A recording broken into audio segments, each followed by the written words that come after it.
তো প্রিয় শিক্ষার্থীরা, তোমরা 7.1 এর দুইটা অঙ্ক বোর্ডে দেখতে পাচ্ছ এবং ইতিমধ্যে তোমরা তুলেও নিয়েছো। তোমাদেরকে বুঝিয়ে দিয়েছি, আমি আবার রিপিট করছি। ঠিক আছে, সবাই একটু মনোযোগ হয়ে দেখো। যদি কারো কোনো সমস্যা হয় বুঝতে, আবার আমাকে রিপিট করবা। ওকে? তো আমরা সমাধানের নিয়মগুলো আগে আমরা জেনে নিয়েছি, কিভাবে সমাধান করতে হয়। বেসিক যে বিষয়গুলো আছে সেগুলো তোমাদের জানিয়ে দিয়েছি। তো আমি অঙ্কে চলে যাচ্ছি। তো আমরা দেওয়া আছে 4x + 1 = 2x + 7। আমরা এখান থেকে কার মান বের করব? x এর মান বের করব। সেই হিসেবে আমরা কি 4x এর সাথে এই 2x এর আগে কি আছে? চিহ্ন প্লাস না minus? Plus 2x। Plus 2x আমরা সমানের বাম পাশে নিয়ে আসলাম, তাহলে কি হয়ে আসবে? মাইনাস হয়ে আসবে। যেমন -2x। তাহলে আমার ডান পাশে থাকলো কি? 7। আর এই +1 ডান পাশে গিয়ে কি হইলো? -1 হইলো।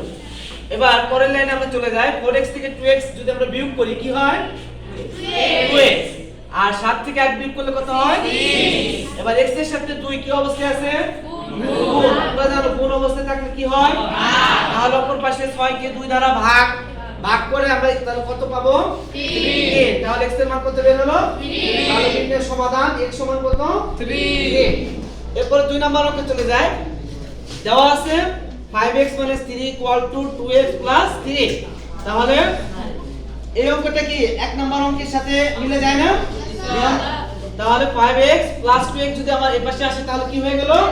-2x = এই পাশে আগে ছিল 3 আর -3 বাম পাশ থেকে ডান পাশে গেল, তাহলে কি হয়ে গেল? +3। এবার 5x থেকে 2x যদি আমরা বিয়োগ করি কত থাকে? 3x থাকে। এবার 3 আর 3 যোগ করে কত হয়? 6 হয়। এবার x এর সাথে 3 কি অবস্থায় আছে? গুণ অবস্থায় আছে। তাহলে এবার 6 কে 3 দ্বারা কি করতে হবে? ভাগ করতে হবে। ভাগ করে আমরা কত পেলাম? 2। তাহলে নির্ণয় সমাধান x = 2। তাহলে আমরা 3 নাম্বার অঙ্কটা নিচে থেকেই করে দেখাই। ঠিক আছে?